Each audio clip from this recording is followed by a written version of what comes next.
So, guys, here we are, one more RWI touchdown.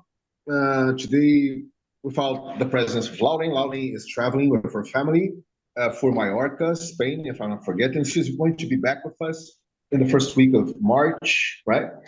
And I started inviting people to come here. Maybe some people will drop in. Let's see. But this year, as we previously have been talking, we're going to do a whole lot of new experiences, and we've been prepping up for it, setting and prepping up for it. We're still not there, but we're going to get there, right?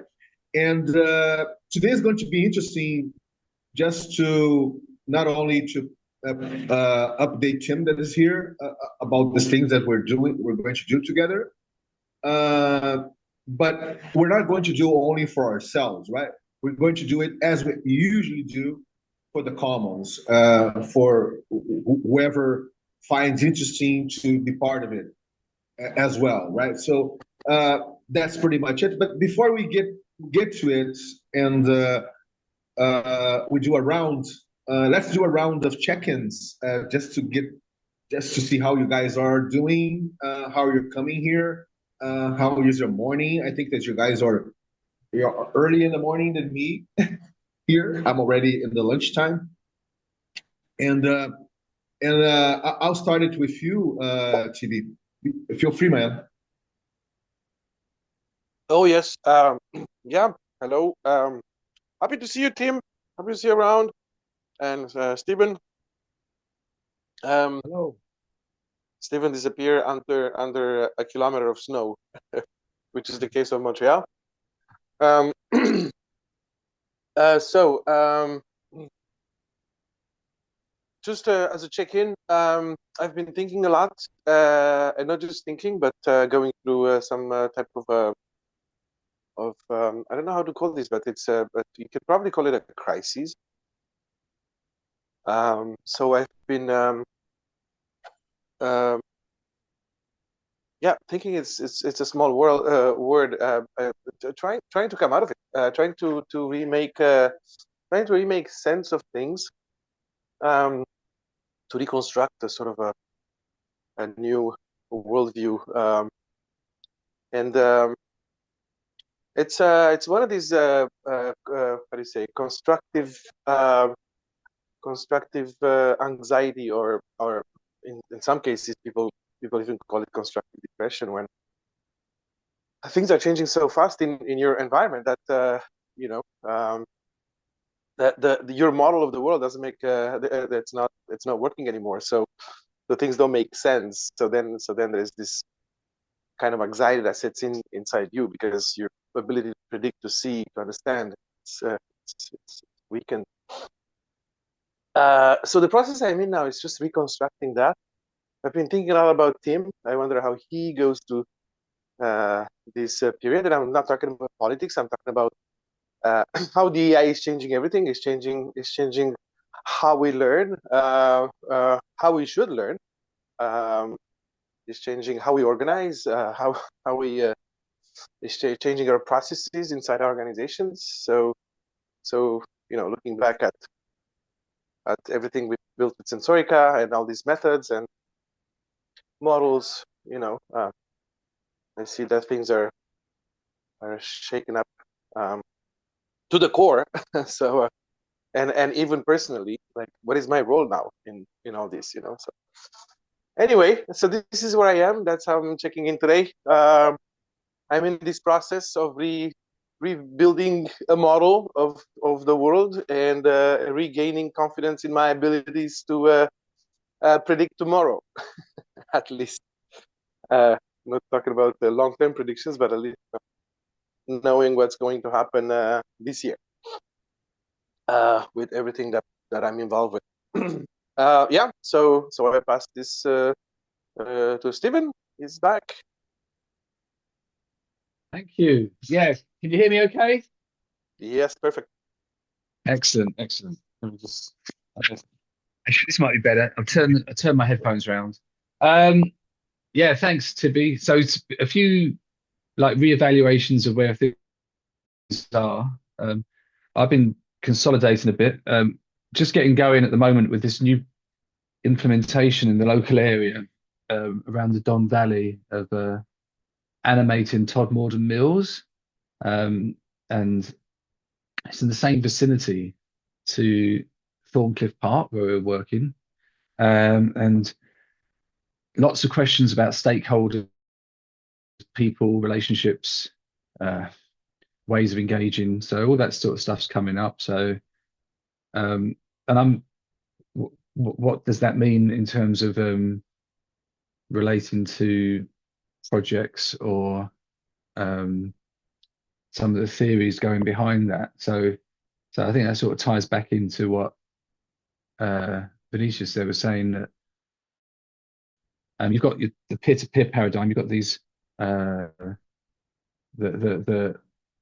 different ways of looking at the ways of looking at with the the commons networks and all that sort of thing.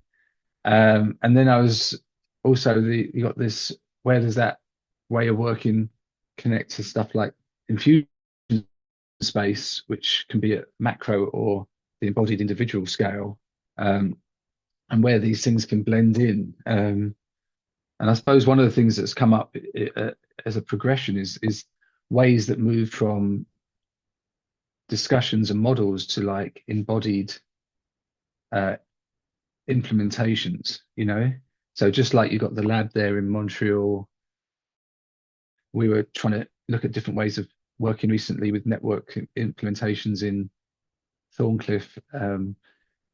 How do these different scales of talking about stuff and scales of implementing or engaging with people who are implementing, which is also part of things, it's quite interesting. So but the more that can be done, the better. So yeah, I'll pass that over to Tim. Hey, yeah. Hey. Thanks. Yeah, interesting stuff. Yeah, Tiberius really kind of kicked it off in context, it seemed. So just with the intensity kind of the confusions. It's funny, but I tend to always, in the past, over past period of years, jokingly sort of refer to the confusion. But yeah, when Tiberius starts doing it like that, then we know we're really in trouble. No, I'm kidding. Yeah, that's you really, it's almost becomes like I can't even say it again now because it's not the humor part of it is starting to wear thin, let's say, because it's just that disruptive, right? And I think everybody's experiencing that, right? So at least that's something that is some degree of comfort, I guess, that that it's people aren't alone in terms of feeling this assault on sense making and meaning in a lot of different domains, whether it's the animation of sort of the physical objects with AI and imagining this. As one fellow in an interview the other day, I saw a CEO, I think, of Anthropic put it. He says, yes, it's like having a country of 10 million people dropped onto the planet, and everyone living in that country of 10 million people is 1,000 times more capable and productive and intelligent than any one of the other inhabitants of the planet, in terms of this sort of agential and artificial intelligence kind of landing onto the planet, so to speak, right? That people are watching happening in a little bit of not such slow motion, but compared to what will be happening, slow motion. This is slow motion, believe it or not, of what we can anticipate with these things. So there's that, and then obviously the world's situations and a whole bunch of value system disruptions and confusions and things. So yeah, a good introduction. I really appreciate that, Tiberius. I don't know what prompts it sort of from your perspective today to come up with that for the first sort of thing, but I definitely have been resonating with that big time this week. So yeah, and it forces you to try to make sense of things. So if that's the reaction, and if we get better at doing that together, then that should be helpful. But yeah, I hear what you're saying. Yeah, maybe we'll come up with some ideas how to move forward in these conversations. So looking forward to it. Vinicius, what's going on with you today? Yeah, interesting. As I'm listening to you guys check in, it's passing through my head to steer us, or for a more personal, psychological or emotional dimension of what we're feeling with all things that are happening around us, or steer us to a more cybernetic perspective of all of this. And when I was hearing you, Tim, and hearing Chibi and Stephen, um, uh, seconding the things that we've been doing together and to co-create this type of peer-to-peer endeavor, I remember, Stephen, the boundary objects. That was the first thing that you bring up to here. And I remember that Lauren couldn't really understand what you're talking about when you're talking about boundary objects, right? At the same time, at the time, I remember that I got you almost instantaneously, because I've been in the deep weeds of cybernetics for a long time, reading about it, experimenting about it. So it was a natural pairing, like what you're talking about, what I've been experimenting, and this is a very rare thing, right? Like of course we're empathic beings, right? But it's not really out there that you pair automatically with everybody, right? Because at the same time as we're cultural beings, so we have this cultural layer of linguistics, of lingo, of way of being. We have this ideology capture of our way of seeing the world, or what reality is for each one of us, right? But I'm going to provoke and say that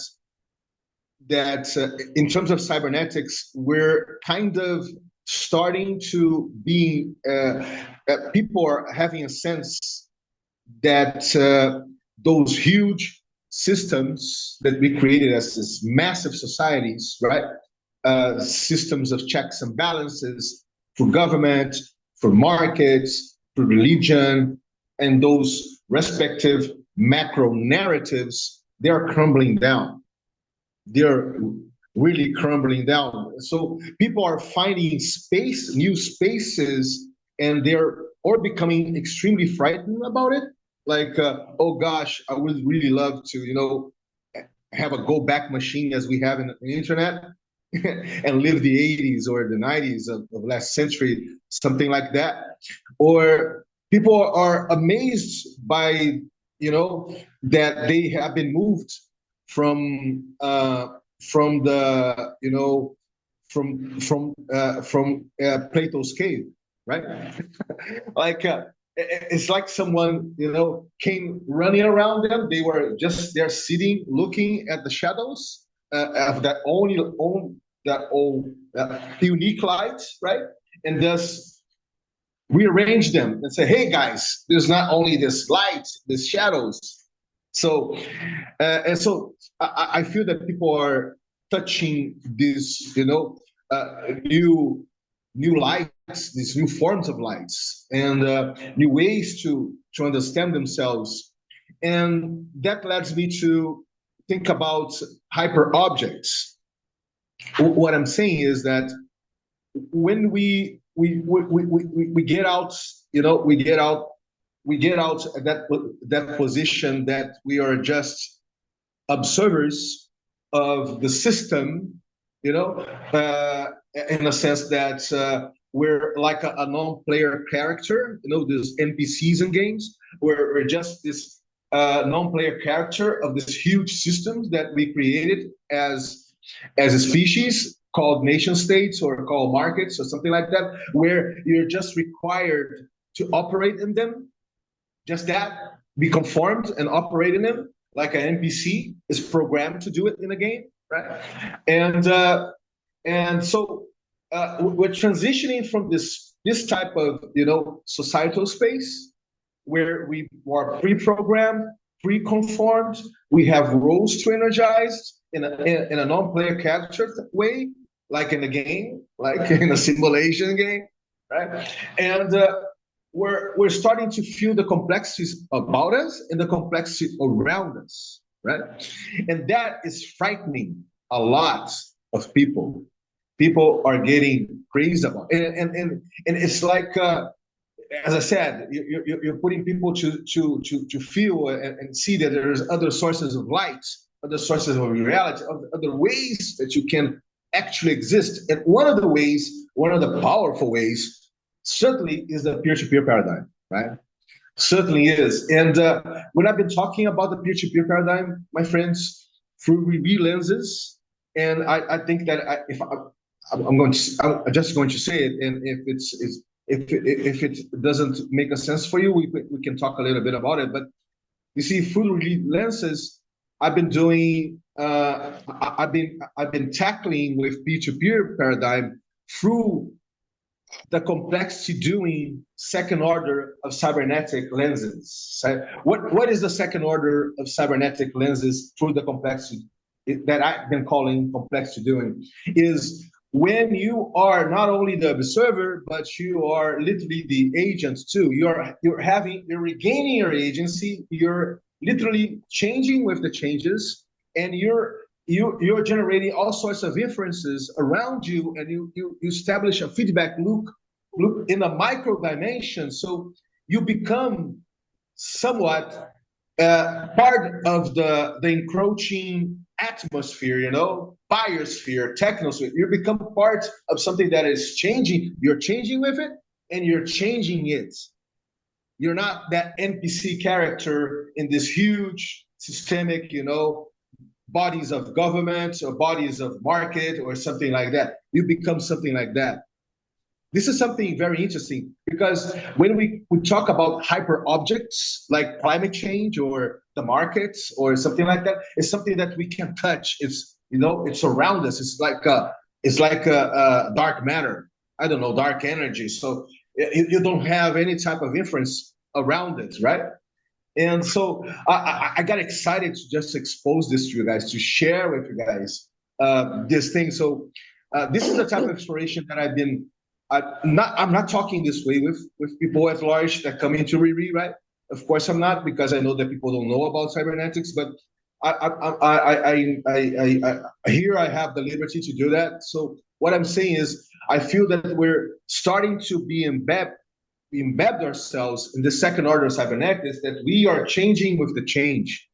We are proactively part of the web of complex relationships that is changing everything, and it's changing you at the same time. So I'm going to stop here, and let's just give a round of impressions of you guys.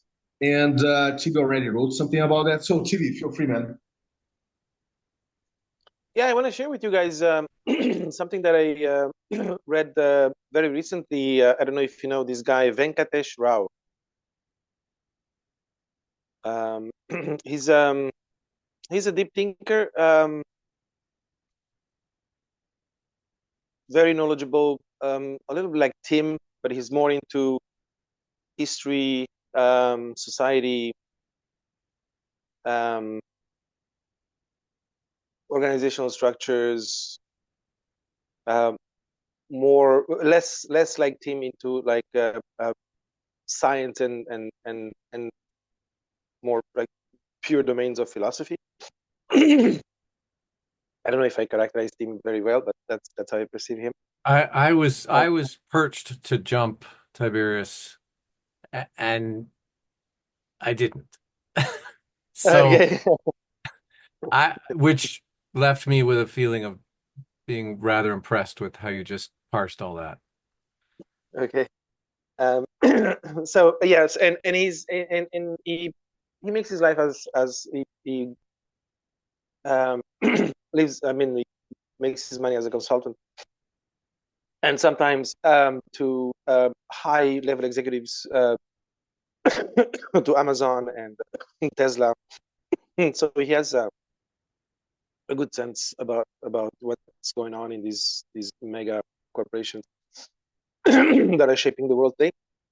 Anyway, so he's part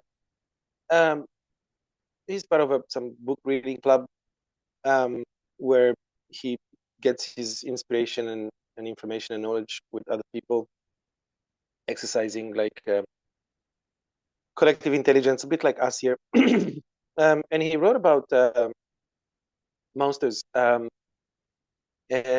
he quotes somebody that I forgot the name. I'm not good with names, but if I paraphrase, is here's the old world dying, and the new world beginning, and in between, what we usually call transition, it's time for monsters.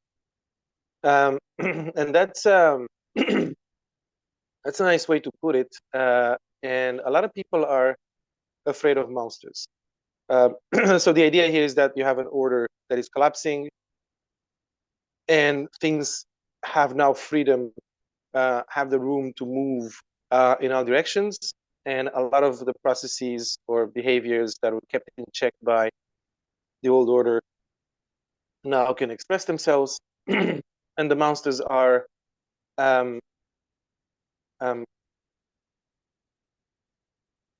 some agents or behaviors or systems that are popping up from being kept in check by the old order that could do a lot of damage. So obviously it goes and it looks at all these archetypes of monsters like Frankenstein and Godzilla, and everything else in the literature, just to try to understand the concept of a monster, something that is part inanimate and part animate, or something that requires some human agency behind. So a lot of people in this transition are reacting with fear of the monsters. So that's one way to see it. Okay, they see this AI as like you said,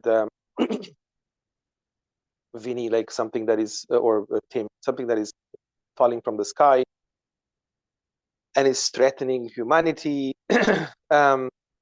So that's a lot of people react in that way. The way I see myself here, because Vinny, you spoke about either the psychological perspectives, that what we go through, what we live, what we're living and experiencing as individuals, versus the more like cybernetic view of the thing, adaptation and feedback loops. So I'm not in this state of anxiety because of the fear of the monsters, and there are many of them popping up everywhere. It's for me, it's an adaptation response. So it's more related to your cybernetic view. It's an adaptation response, and I don't know what you guys feel and how you find yourself inside, but for me, it starts to my inner states, and I can compare it with, for example, very simple example. There's a couple. A woman discovers that the husband has been cheating on her for all her life, and then the model of her relationship just collapses. Okay, and that depression that sets in, it's in essence a response where your brain tries to, first of all, cope with that shock, and then try to reconstruct your life, put it back together in a totally different way. So that's why I said it's a sort of creative anxiety and creative tension, because it is a response of adaptation. So the way I look at it is, not the superficial, oh my God, AI is going to destroy the world, Trump is going to destroy the world, what's going on with the politics, all these monsters that are popping up. It's it's at the more fundamental level. It's like what I have been doing and the way I've been doing things. I see that there is no more for some of these things. There's no more use for it. Okay, our very relation with information and knowledge is completely changed. So, if it's just simply think about a project, like how are we going to do this? All the templates, all the methodologies that I was using and made me and people around me efficient, all of a sudden they don't make sense anymore. So I'm in this early stage of realizing the shock and trying to see the new patterns and reconstruct a model, which is like I said, it's an adaptation response. So that's why it's a sort of a creative anxiety. But this is how it feels. It feels like that woman that just wakes up in the morning and realizes that the love of her life has been a traitor. You know what I'm saying? That's how I feel now. Yeah. So I don't know how you guys feel. I don't know how you guys. Before we hear Stephen or Tim about it, I just want to read for who is going to watch this in the YouTube later what you wrote here, CB, and as I was speaking, as a summation, right, of your understanding, you wrote like a transformation from an agency of democracy and democratization to the democratization of agency. That was incredible, man. This is really incredible.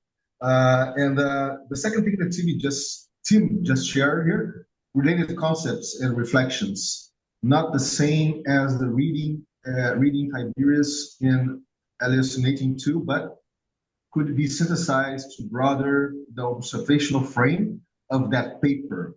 See the patterns across time. Wow, this is incredible, man. System of survival. Yeah, we're certainly going to take a look at it, but feel free, Tim or Stefan, to step in and share your impressions so far. I'll just briefly say that systems of survival, since you're kind of captioning it, if the chat's not available, it's Jane Jacobs' book, and she's just contrasting. It's an analysis from a systems thinker kind of perspective, I guess, and her own experience, and it contrasts sort of like a stewardship, guardianship organization, like a forest ranger looking after the forest, versus I guess resource gathering, market-based type organization, like a company, profit maximizing type characterization, and how in situations where these things are hybridized and the one tries to have a element of the other, or they try to mix the stewardship with the profit making, or you know what I mean, it creates her own kind of brand of monster, and she uses the same monster metaphor to describe these sort of combinations of these. She's pointing out that they don't resolve coherently in ways that can have an internally consistent value system, and that they will become monstrous in some way. So different level of analysis than the paper Tiberius was mentioning, which I posted the link to underneath, but just because of the metaphor, could be interesting to look at the two of them together to see if the one extends the other. Yeah, Jane Jacobs was way ahead of her time. It's like she was already seeing critically the redesign of cities as a gathering of communities to become this hub, right, for cars, for the automotive industry, right, and for the supermarkets, right, part of this chain of this huge, let's say, cities becoming a type of a hub with nodes that operates the automotive industry and all the hyper. She was right there, man. This is in the 60s, right? She was putting her finger on that vein, and she was talking, hey, we are destroying the possibility to be together. So it's impressive. All the books that I read from her, I didn't read that book specifically, it's System of Survival, but yeah, she's incredible. Thanks for that, Tim, to share that around. Interesting how you made the connection with her way of criticizing what we're becoming at the time, after the Second World War. Yeah, that's incredible.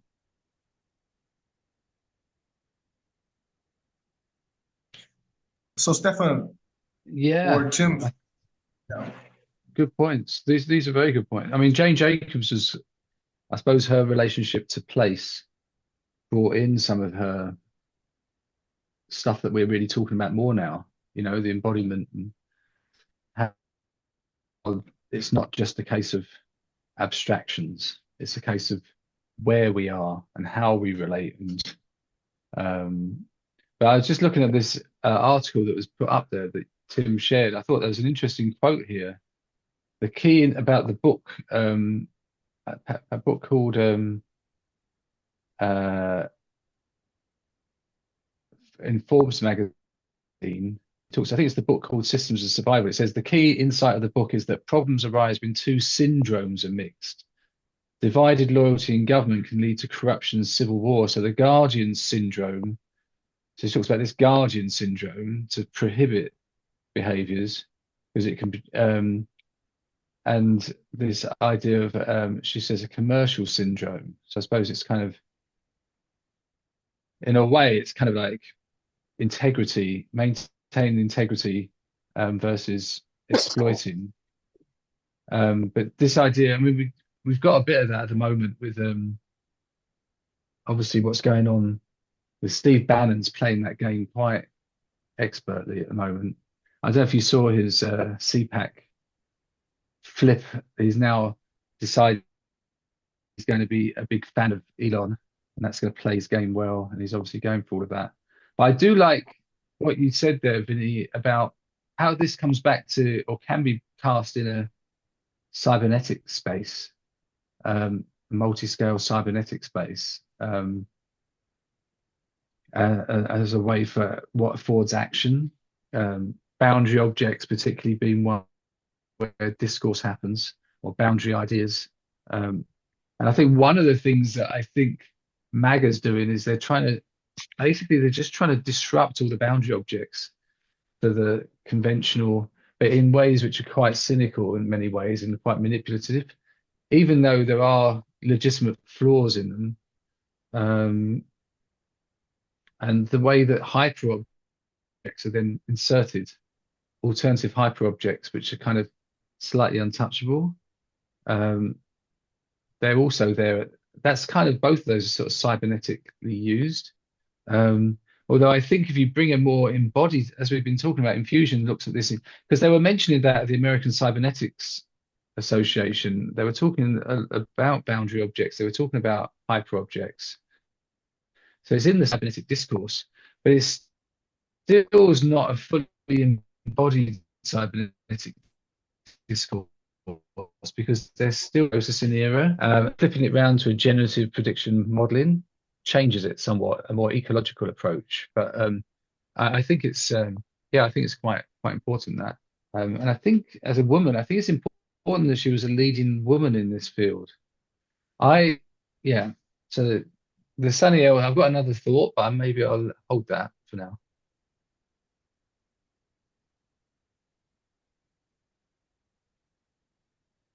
Unless you want me to share it.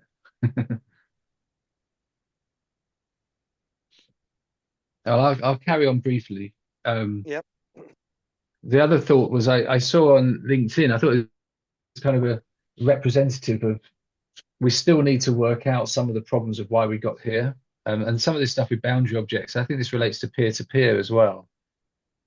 Is peer-to-peer is trying to build this stability around peer-to-peer. And for me, it's maybe peers in terms of community embedded teams or other places. But I mean, there's some flaws in the system that was there before that's made it really hard to do what you're trying to do.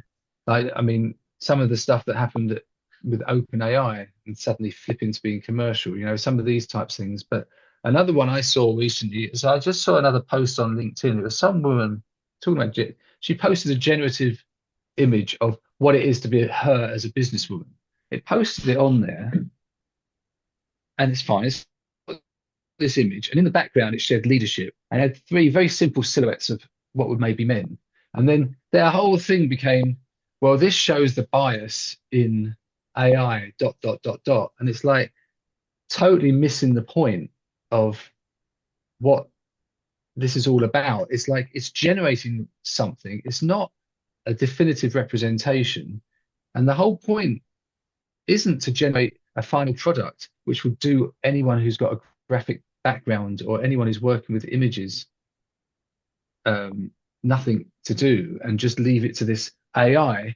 I suppose I should show you the picture, but I found that problematic because it's the same discourse, the same lazy kind of the same laziness and some of the same flawed kind of thinking that's in a lot of the DEI discourse that has ended up fueling the problems that we're facing, because there is some inherent problems and that are being kind of not talked about enough in the kind of what you might call the more left side of leaning. And the right has basically filled the gap and just used it as part of their negative campaigning.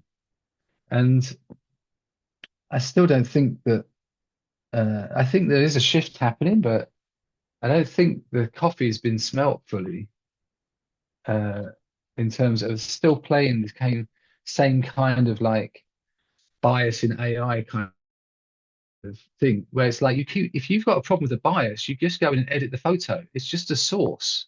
You're not expecting AI to come up with a final product. You can go in and edit that, and you can put a more diverse background in, or you can do what you like. You're there as a tool. It's not a representative algorithm. And the people just don't fully understand what they're dealing with. Well, Yeah. I think that in some, it's so early days that, of course, it's the reality is that it's bias upon bias upon bias upon bias. I mean, like the reality, and even at like meta, like even in a meta way. So this someone pointing out a specific instance is instructive to the broader fact. I think that it's just naturally. I mean, just somebody went and hoovered up all the text in the video of the world at point A. Of course, it's and then just spit it out in a bunch of different ways, like you suggest, with no, norms in place to have the conversation or understand and interpret it, to everyone's left alone to try to negotiate the interpretation of that event that you're describing. And the proportionality conceptually goes all over the place, and the locus of attention goes all over the place as well. So all I did just now was zoom out a little bit, right? But anyone else can zoom in or zoom over and move around. But the point is it's very disorienting to try to talk about these things, because as I'm listening to you, I'm like, well, no, I agree with that person that the AI, it's not that it's the main point. I think that's what you're trying to perhaps say, is that it takes over the conversation and as we say, throwing the baby out with the bathwater constantly all the time. Sure, that could be frustrating, but the point of highlighting it and saying, look at why did it spit those images out is very good education and the kinds of conversations that everybody kind of needs to have, but times 1,000, and zooming up and down and all over, because there is this new kind of lens on information and on the information environment, and no one's ready. No one knows how to look through that lens or how to interpret what they see or what kind of, that phenomenon traverses that lens and all of these kinds of things. And the lens is changing as we're looking through it together, right? And we're not looking through it together. We're looking through different of these lenses. And that's the open source and the sovereignty, but AI Tim, sovereignty thing. as a technological layer to what you're just talking, there's the shift between this general proposed computation, right, that we do through notebooks, smartphones, PCs, and things like that, to this type of personal computing, like in a no-code way, where you generate by, let's say, not now, right, but it's heading to that thing, like that guy from NVIDIA said it's a type of accelerated computation, yeah, where it's not about the data itself, it's about the type of intelligence, open codes, closed codes that you generate with the device. The device itself, it becomes just a medium, right, where you establish this open code, closed code conversation, and you create anything like an app to whatever, right? So it's not about more. It's like we're embedding, the code to do that as a language for us to create things, right?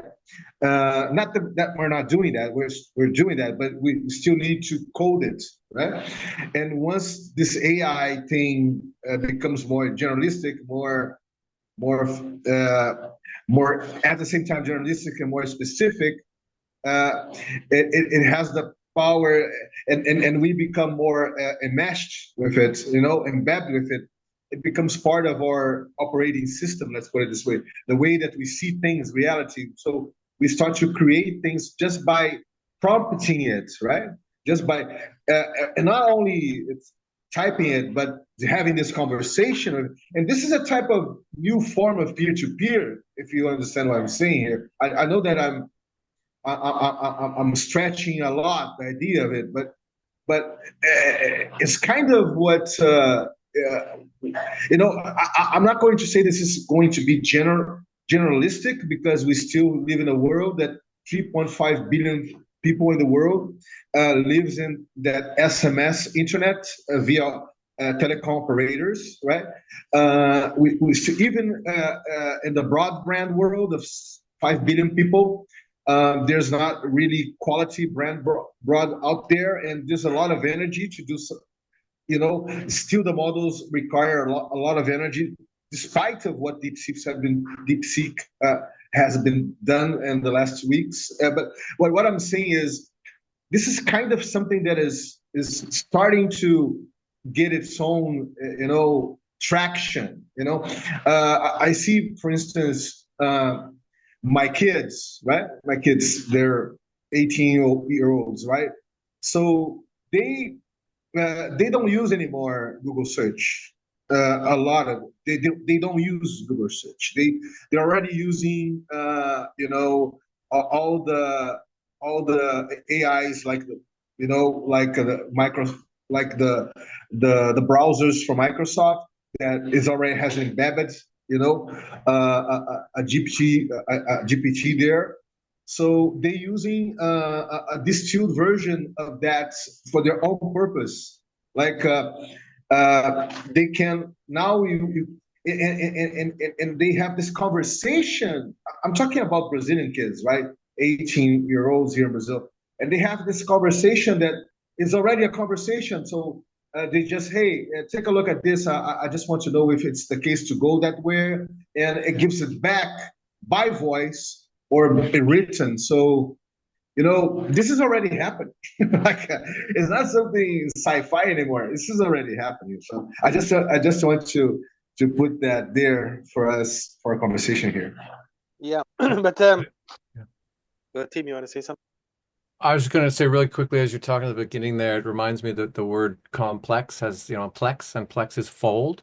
And in a way, it's the information environment, we're seeing it folded back upon itself again and again and again. So there is this sort of generation of new kind of complexity right there from that experience of what you just described your kids dealing with and everyone experiencing and working out how to because the information got all hoovered up, then it got put through large LLMs and things and folded in all different kinds of ways, and then it folded into your life and it folded into different conversations that Stephen was referring to, right? So there's just a whole new kind of complexity emerging from that, So yeah, not surprising. Yeah, there's something. Yeah, yeah. Sorry to interrupt you. Yeah, well, So in relation to peer-to-peer, what I see is is the erosion of the peer-to-peer culture. I think it operates an erosion of the peer-to-peer culture, and there's an analogous theme here.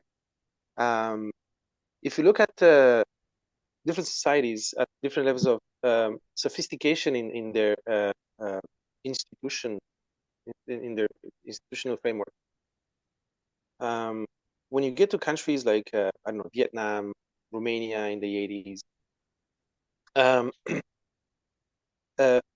people have the skills to maintain large social networks because that's your security for life.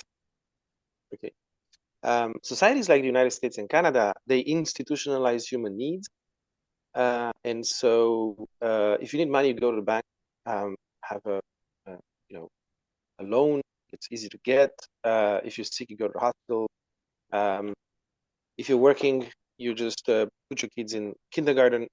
Well, in these countries, things don't work like that. You have to go to your uncle for money, to lend you some money. You have to work with, I don't know, your mom, dad, neighbors to take care of your kids. So on and so forth. You get the idea. So what I see here, the pattern is that humans being like energy energy cost minimizers. Once you take away the reason to learn and deploy efforts to maintain a social network, which is a safety net, if you take away that need, humans don't do it anymore. And this is where you get these individualistic societies, because people lose the skills. It requires a lot of skills to manage and also skills, effort, but also you have to be less oriented towards yourself and your needs and your instant gratification, and put a brake on your individual impulses, because you have to attend to other people's needs. So there's a lot of effort, and then people stop doing it. Well, the ChatGPT is operating. There's a similar pattern here. Okay, so Web 2.0, if you want to learn something, you go to a human being, either physically, you go to someone or you call someone, and with the internet, you go to these social media sites. You go to YouTube, so, and you see a human being that has put some effort into explaining something that he's done, and maybe it solves your problem. So we're always constantly thinking about the other, and as we're getting stuff from others, we also give stuff to others. You make your own video, okay? It's like I was repairing my scooter, and I wanted to learn how to change a part. Boom, go to YouTube, do that. And if I learn something new, I'm gonna record this 1-minute video and say, hey, my scooter is different, and this is how I solve the problem. So there's always this, we have this in our head, and we spend the energy, we incur the cost of not just taking from the other, but also giving to others, right?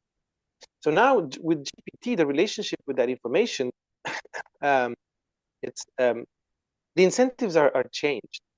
Okay, so especially in this competitive world, it makes me more competitive in a corporation.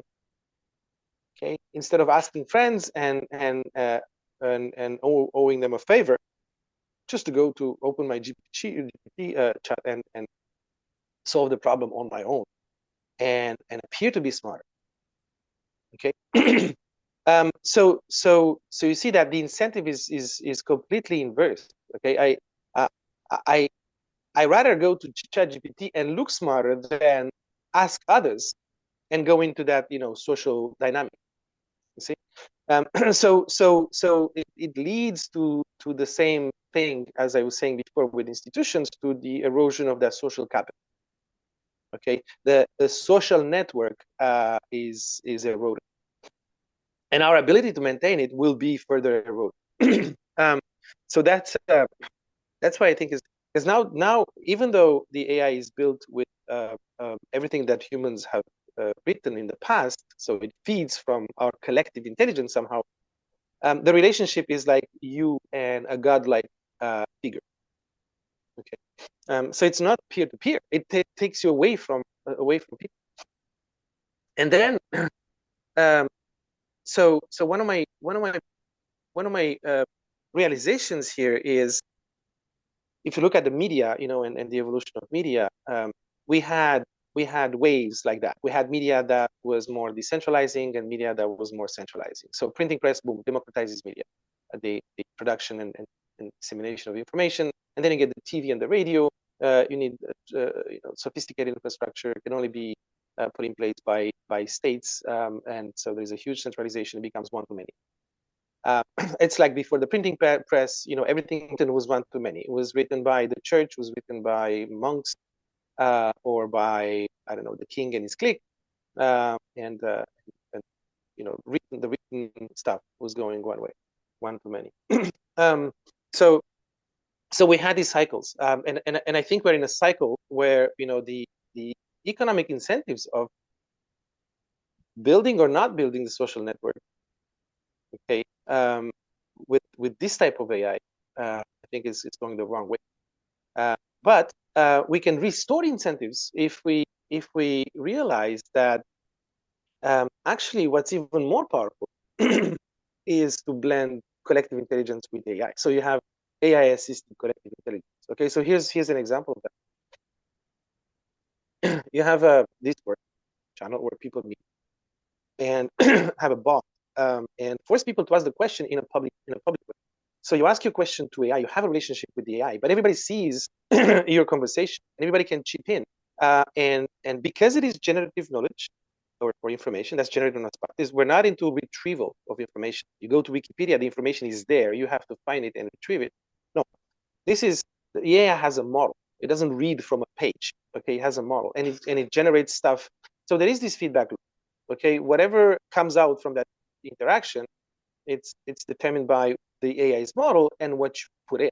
Okay, the questions you put in and the follow-up questions and the information you give it to him and so on and so forth.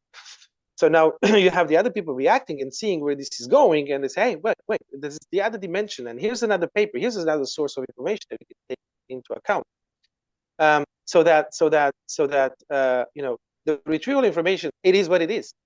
Okay, it's like, hey guys, I found something on Wikipedia. Okay, there is a feedback loop if you go and change that on Wikipedia because it's collaborative. But this is immediate. Okay, it's real time generation. So the thing is that yeah, so it becomes social intelligence because the other people can actually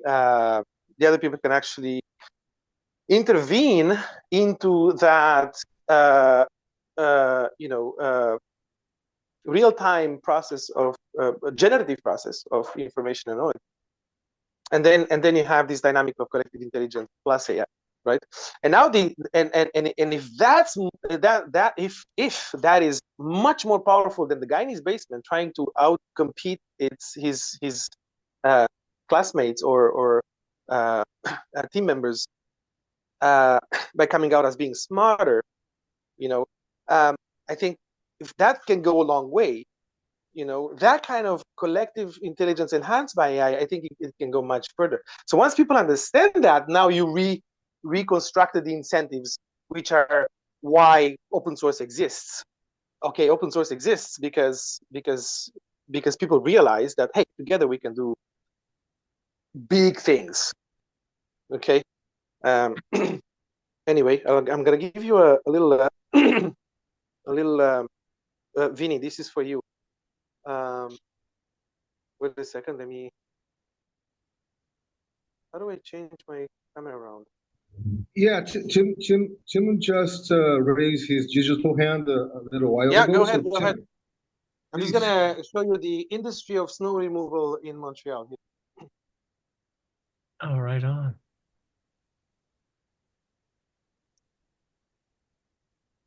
Huh. Teamwork. I was just going to say that I think the collaboration on the whole pipeline and beyond at much broader conception of the AI training pipeline. But referring and pointing to that kind of as a central concept. But collaboration and involving kind of everybody, or getting a very broad-based conversation and ways into participating in the process of open source or decentralized AI. This is a huge opportunity to have all the conversations that would come with that, and invite people into the journey, Tiberius, towards what you described. So it'd be really great to have just more decentralized AIs, more smaller AIs, more local AIs, more context specific AIs, more groups of people playing with creating their own AIs in all different contexts, and experiencing that whole thing will help, I think, move in the directions, or kind of achieve what you're talking about there. Yeah.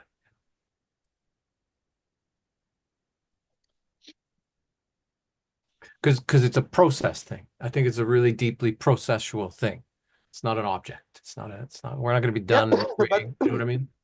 but going Yeah, in this direction I of Chibi, I must say that I'm in between worlds here because, as you know, I'm a very analog, interactive, embodied peer-to-peer guy. In the sense, yeah. I always saw most of human value is generated and created by it, right? The complexity of our way that we interact. But at the same time, we are cybernetic beings. That's a given.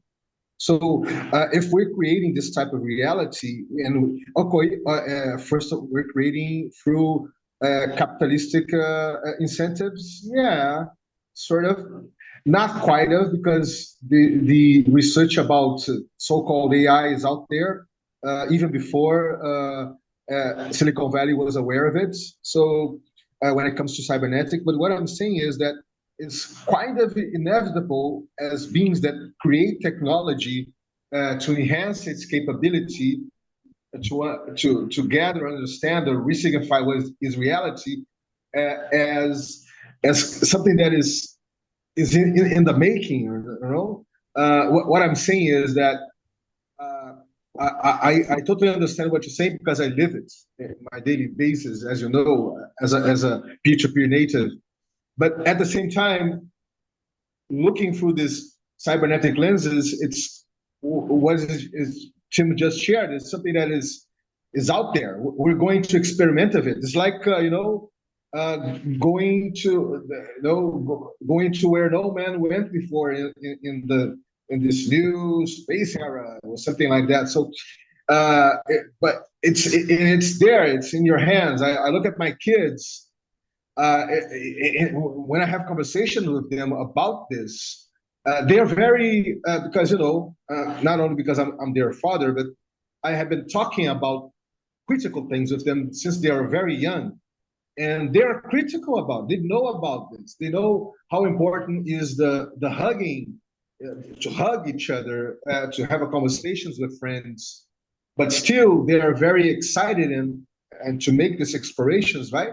And to generate this distilled web browser that they're having, but they know that they're not having a conversation with a complex thing. They know they're using it as a tool. I'm talking about 12-year-olds here, right? 18-year-olds here. So yeah, that's I just want to remark. I just want to say that I understand what you're saying because this is the place that I've been for ages, and I understand the richness of it. but at the same time, as cybernetic means, it's out there for us to explore. Of course, if we create a more broader open source, environment where everybody can tinkle with it, it's not only related to these corporations that's starting to driven the government itself. It's going to be very more interesting and exciting to do this type of explorations. So I just want to make that clear. And what maybe I could say one. If I could add something to that is, I mean, it sounds like this idea of an intelligence having things open versus proprietary. There's pros and cons, right? And there's sort of been there before and how things are open. If it's open and it's on the trained models, then people can ask stuff about the open models, right? So there may be a benefit now to open source software if someone just wants to be able to use it as the base platform, like Python or something, because it's out there. And you can get AI to give you advice on it. You can train on it. If it's completely proprietary, then you can't. It's going to be much harder, and that could be pros and cons, because the other thing is people can sort of. I think when you said sounding clever or sound intelligent type Tibi, it's like it's almost someone could like just ask stuff, use the skim data, and put together a passable, low resolution, maybe even slightly inaccurate report, but they can do it exponentially quicker. So there's a question of quality, right, and depth of working, because otherwise, like you say, someone can just basically skim it and come up with something good enough to plausibly sound like they're intelligent. But the intelligence isn't quite the same as teamwork. It's not the same as some other things, Well, I see that a lot. I like to ask people questions. That's why I brought this discussion here, because I want to see how you guys feel about it. But I ask people questions and they send me back an email. Here's what GPT said. You know what I'm saying? So right. Well, they're getting, or even not even mentioning they're getting. But are they trying to sound intelligent, or are they trying to? Well, sometimes they do, and you can feel the machine behind. Sometimes they do. They do respond as if it was their answer. So people get into this habit. Right, and that. But I mean, in some ways, is that a good thing though? In the sense that when they use ChatGPT, because the stuff is out there, they're getting at least fairly. They're probably getting some of the stuff you've written, so it might be fairly accurate. Would that be true, or is it some of it a bit off kilter? No, you get some insights because I also play with it. You do get some insights. It can become more granular and more deep depending how many cycles or how many times you spin it. It's like I was working with Sasha on this funding proposal for Pitmaster breeding games, and just do our own stuff and then pass it through the AI, and boom, it just makes us realize that we haven't connected one dot. We immediately talk about something, and it sensed that, and then we went back to the text and put that thing in a way that we thought was more accurate. So it does generate some new insights.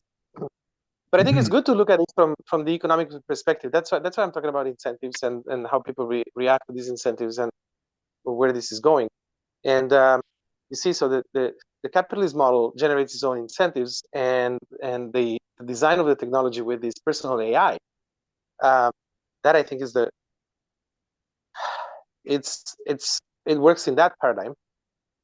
For the peer-to-peer movement, I think what makes more sense is not everybody has this personal AI. It should design AI tools that we plug on top of social intelligence processes, right? So you have humans and AI processing information together.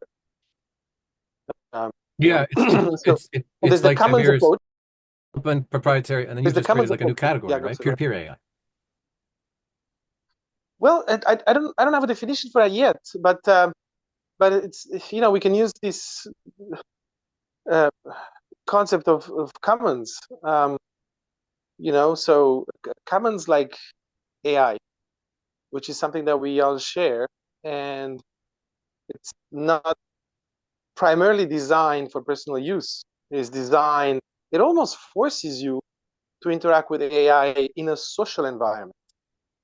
It's not something that you have as an app of your own. You know what I'm saying? It's the user interface is designed to force you. It's like Google Docs, right? So you have your text editor on your machine, on your computer, on your desktop, and you write your own text, and you have Google Docs, which by its architecture is meant to be collaborative. So you can just hit a button and share, and now you're writing with other people at the same time, right? So that kind of design, where the process becomes collaborative, and it's a default almost. Your interaction with AI is visible. You see what I'm saying? Like whatever I write in this Google Doc, everybody else can see. Because within the Sensorica environment, every document is public and at least open for comment. So that's the default. Everything I write, you can just open your Google Drive and you see what has changed. And if you're signed up to the Sensorica folder, it's going to pop up at the top. And you see that some people have worked on this document has been recently updated. You can go in and see and put a comment or contribute to what other people have written. So that's a tool that is designed as a tool for commons. It generates commons and it embeds a social process. You see, and just for you to understand what part of this adaptation process and why this is important for me is that we're moving from this relationship with information of retrieval, okay, to this relationship of information as generative in real time.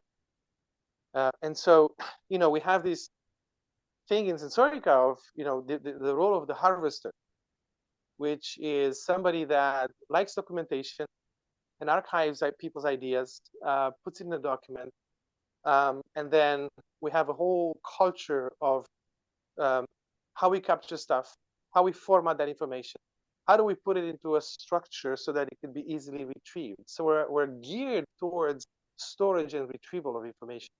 The whole organization, and Sensorica as an organization, I like to use this metaphor a lot of water streams. And I describe Sensorica as this place where the water slows down and the sediments get deposited. And then you have, because of that, you have little plants that grow and slow the motion of water even more. And these sediments grow and become generative. Okay, well, that swamp is Sensorica. And these are what I call capturing mechanisms. And it gives birth to an ecosystem. But that's deposit and retrieval. Okay, so now with AI, what should we document? Like when we write a document, probably 90% of what we write becomes irrelevant. Like, yes, we need some data, we're working on this and on that. But should I describe how a sensor works? Maybe not. Should I describe how how we program the microcontroller to process that signal? Maybe not. Maybe we just need to hint to it, because everything can be regenerated by anybody, and in that process, they may do something different and better. You know what I'm saying? Than what the first guy has done and documented in detail. So how do you you know what I'm saying? So moving away from this paradigm of storage and retrieval of information to a paradigm of real-time generation of information. But that's the question. It's like, what the AI has to feed But on but, something. but can I? Yeah, can I just? That's the thing is, can I just add into that though? Is maybe this is where the cybernetics side comes in, because you can get into all sorts of different ontological computations, right? Of different phrasings, different ways of talking about stuff. So if we can get down to something which is more, because different contexts will be different, right? For instance, one of the useful things, I've just been here trying to use my ATEM Mini Pro. Well, I can go in, type and ask whereabouts stuff is. And the generative AI gives me the details because it's got a dot somewhere that it's read. You know what I mean? So if there is that, so that's some technical stuff. There's other stuff which is more conceptual. There's other stuff which is more personal. They're quite different types of scenarios where, what is it that's being documented? If you're just documenting something which is a generic information, but it's only generic in the sense that, like, it'll come up and it could tell you, well, press the red button, press the green button. Well, unless it's for that item, then it's meaningless. It can tell you generically the kinds of things it's like. But if you do want someone to be able to actually, you could actually flip that 180 degrees and say, the AI, if it has got an open document, unlike having to read through it and read 10 pages, which might be a pain in the ass, you can just ask the generative AI, which has read it, and it will give you some of the key points, So I think you could feed that. That could be both ways. That could work. And it also then the challenge maybe is on other stuff like intellectual property. Someone just basically ripping it off and getting AI to generate a probably inaccurate version of something that's been developed, and that's a danger. Well, that's the fine tuning. I mean, let's say with Sensoric as an organization, right? That's exactly the things that we need to rediscover or to discover how is that relationship with the information. So we are a network of people solving problems, like hardware problems, software problems, right? I mean, bringing solutions to problems in our lives through these means. Mm-hmm. So we are a bunch of people, and we feed on the commons that we create together. Okay. And so how do you remain efficient as a network? Because what you talk about is, I don't know how to express that clearly. I think it's a matter of attitude. Our attitude is rooted in that paradigm of information storage and retrieval. We have to shift our attitude and rediscover how we do things in this age of information, which is like real-time generative information. Once we change that attitude, then we fine-tune these parameters. Okay. Yeah. How this affects, like you said. Can I just add one thing to that, just quickly? I know Tim's. There's also you've got hardware and you've got software, right? And being able to navigate those two things and being able to get in and interact with it, which it can be useful if you've got something to speed that up.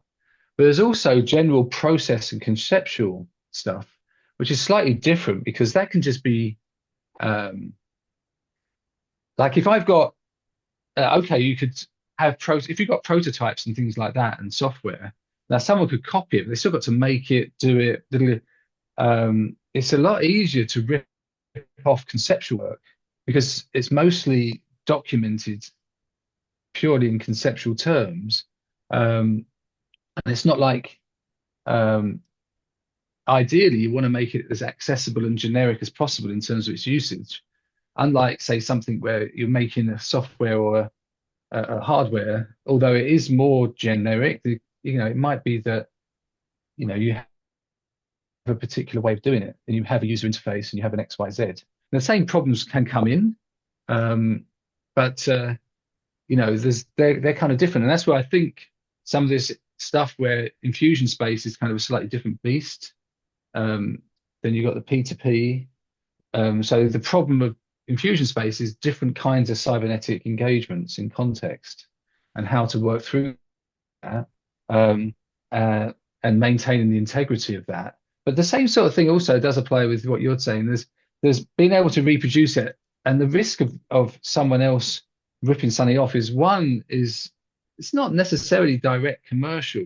The main problem is something else comes in that muddies the waters in a way that then devalues, not necessarily competes, but just devalues the knowledge base that's been established. And I don't know how that gets passed or worked out. Yeah, I want to suggest that gets worked out by this peer-to-peer AI idea. So, Mhm. and that kind of participatory, participation prioritization that I was alluding to earlier, and that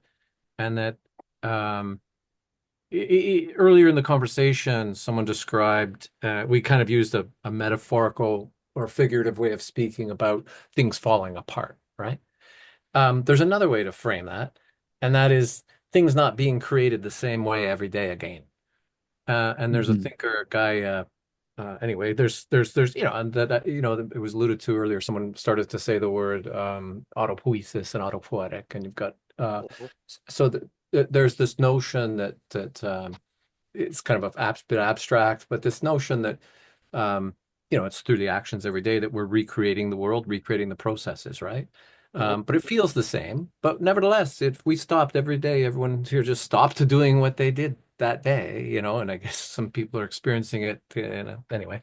Then the systems and the institutions and the things would cease to exist, right? They just wouldn't be there. They're not there anymore, right? So another way to look at it is that sort of the language and the way of looking at how to wake up and recreate and reproduce the world as it is every day is becoming more challenging for people because the conceptual space is more confused, and so it's harder and harder to do that. So rather than things breaking down, you have the generative process of the days and the weeks and the months and the years becoming kind of a bit of a cacophony would be some way of looking at it, but also higher variety and higher potential can be another way of looking at it. And what I'm trying to get at is that peer-to-peer AI would be the first order flow, and a second order outer loop flow is what Tiberius is talking about. It's the peer-to-peer AIs which produce the community commons of agential or artificial intelligence that emerges out of the collective of peer-to-peer AIs that are in and around and interacting with it, because it, it it's kind of the every nothing is static anymore, is what I'm saying, I guess, is that the everything's falling apart assumes a static object kind of view of the world, an ontological kind of perspective, and it's breaking down. But a process perspective would say that we're just not able to create it the same with the same stasis and the same confidence that we did before every day all together. We can't keep recreating it every day. But with a peer-to-peer intersecting with AI, then you can recover, I guess I'm saying, Tiberius. I'm goal oriented here in terms of recovering what you were lamenting, a feeling of a receding opportunity around what had been a vision of peer-to-peer. And I'm simply saying, if you take that individual as person plus machine or ecology of personal agents and try to have people learn and come up with new norms to work together to create intelligent assemblages together, then that process is constantly reproducing. It's capable of reproducing at pace, at the pace of change, reproducing a local context which is stable enough for those individuals and that individual, which then collectively together could begin to emerge a dynamic in motion commons of artificial intelligence that's shared in the way that you're describing, Tiberius. So I think there's a whole deep chain of interactions and processes that has yet to emerge around these things. And so we're grasping in the air for things that don't exist yet, but they will have to come into being if I think these kinds of technologies are to be, safe and productive and reliable and trustworthy and, not cause a lot of harm. I just want to add to what you're saying some two or three critical points. First of all, AI in the actual state of it and all the researches and developments that are, coming faster and faster. I just shared about one new type of LLM that is interoperable with all models out there. I just put it in the chat so you guys take a look. But they are still way, way, way, way behind the type of, complex beings that we are and nature is. So if we trickle down for what John Vervaeke called the 4 P's of knowledge, like propositional, knowledge is the knowledge of facts and two other truths expressed in clear statements. It's all about propositions, is the sort of logical and theoretical side of knowledge. When it comes to procedural, knowledge is a knowledge of how to do specific activities and sequences of activities. The type of knowledge explores the how of things, is the knowledge of processes and skills, such knowing how to ride a bicycle, play a musical instrument, reading a book, or riding a bike at the same time. A perspectival knowledge is about knowing what something is like from a certain angle and perspective or context, is about being able to see a certain way of potentially from someone else's viewpoint through a certain lenses. Yes, and participatory is the embedded one, right? Knowledge, the knowledge of what it's like to play a certain role in your environment or in relationships. So what I'm trying to put here as something for us to distill together is that what we are creating AI. We complex beings and complex nature, we are creating, but AI, it's further to do something like that, right? It's really, maybe someday it could do something like that, right? This complex intelligences that we are embedded with, that we create as complex beings, right? At the same time, when you look for infrastructures, in this crumbling age, that civilizational age that we're living in, there's all sorts of opportunities for us to, create a type of infrastructure that limited the AI cultural and economic embedding of it as a tool only, not as someone that you're going to fully recognize as a being, right?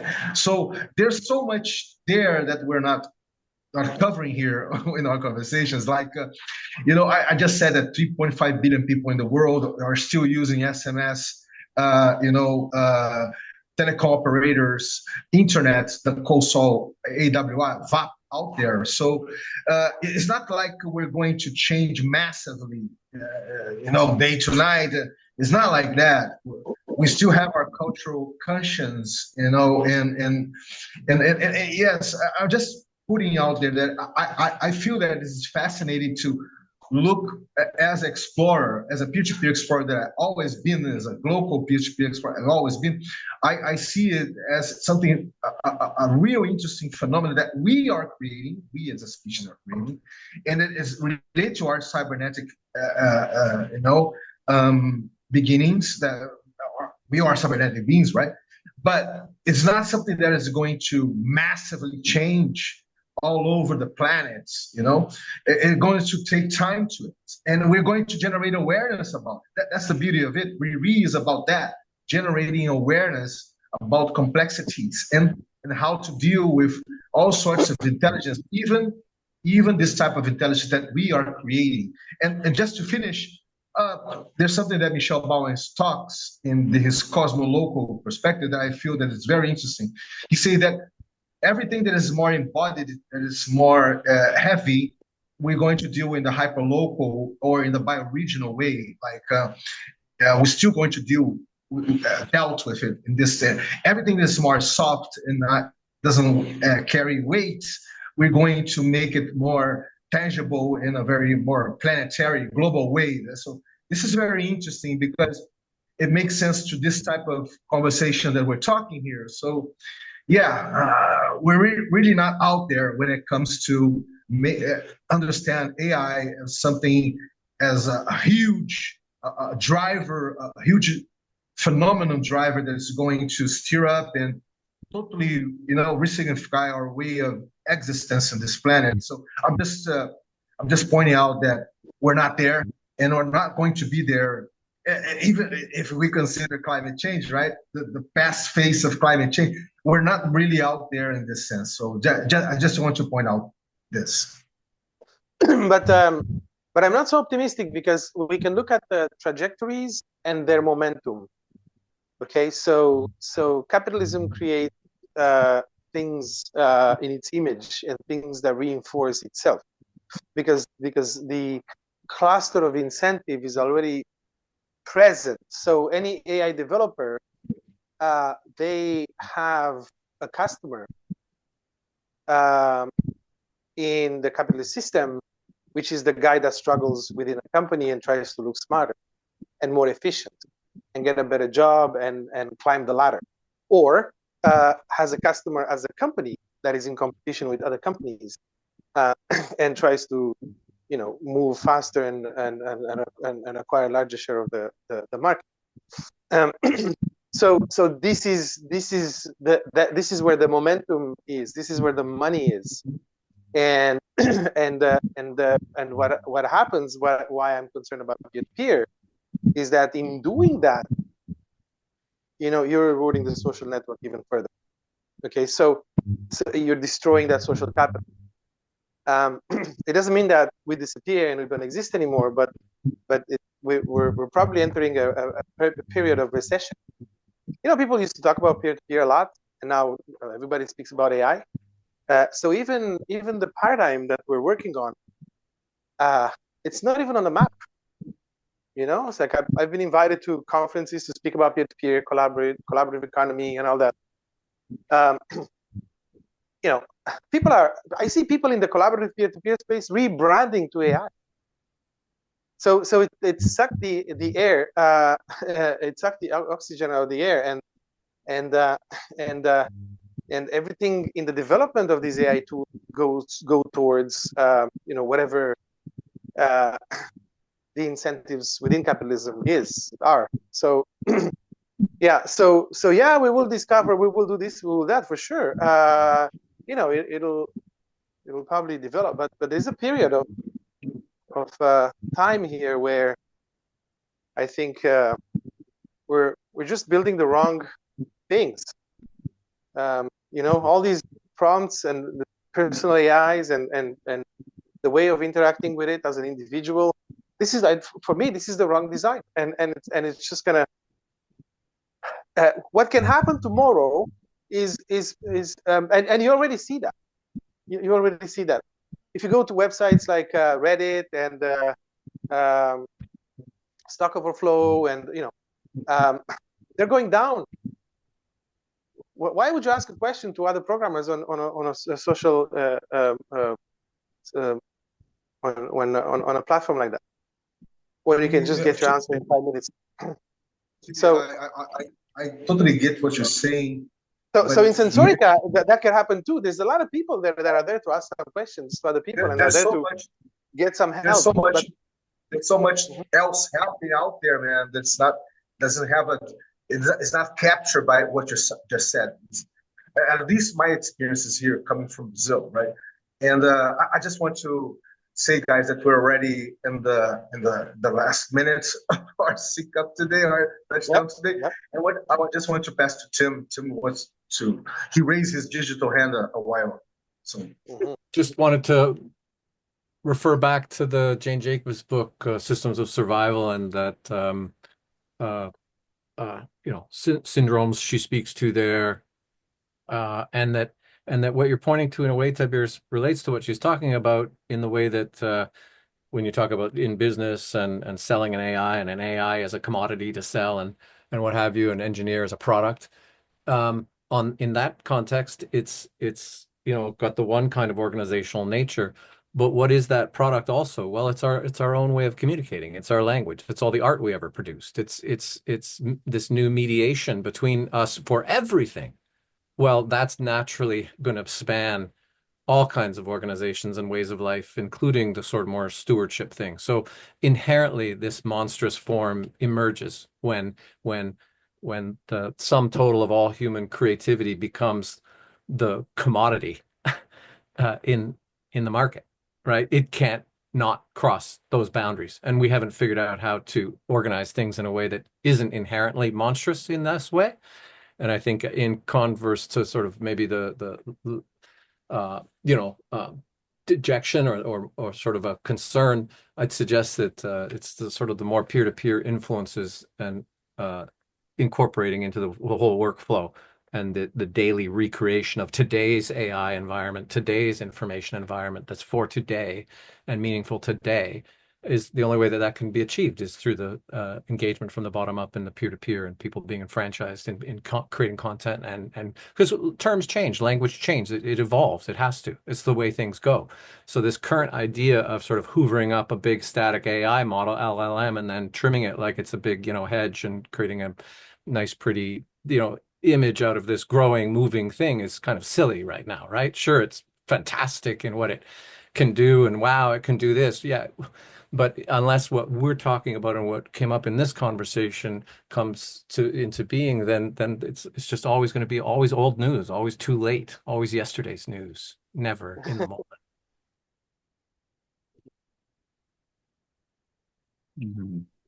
Yeah, guys. Let's make a round to finish and make a checkout. First and last I'm going to call that my checkout, so because I got to take a breath. Yeah, Thanks, Tim. I started out with it's already a checkout, Tim.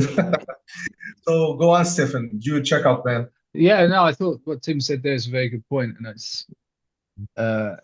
it's good to hear these different aspects. I mean, like I was saying, I think it does depend where you're coming from and where people are at in terms of how they work together. So I was just putting in the chat here that there are certain things that having really good documentation that can be really good for a product or something. It could make it more likely for someone to engage if they don't feel that they're going to be stuck to be able to work out how to use something because there's a way, assuming that the LM has actually been fed good quality manuals and stuff like that.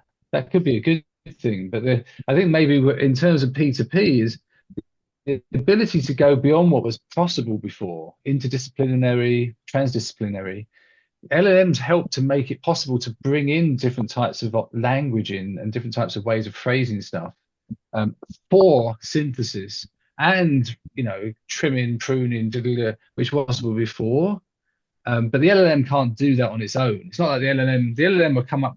So that's where the P2P maybe, but where it's a single field, if someone's got something, and people are already in that field, yeah, then maybe this is a good thing that they don't have to go onto peer networks to ask questions about something which could be found elsewhere. So I'll pass that over. Thank you. Yeah, my checkout is we're in the process, and thank you very much for your input. One day at a time, we're gonna clear the air and see what lays ahead of us. Yeah, one day at a time, or 1 second at a moment. Okay, guys. That was nice, really nice. See you guys next week. Probably going to have some invitees here, but yeah, I think we're getting traction again for our dynamics for this year.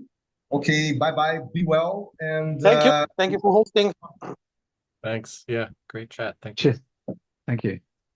Bye.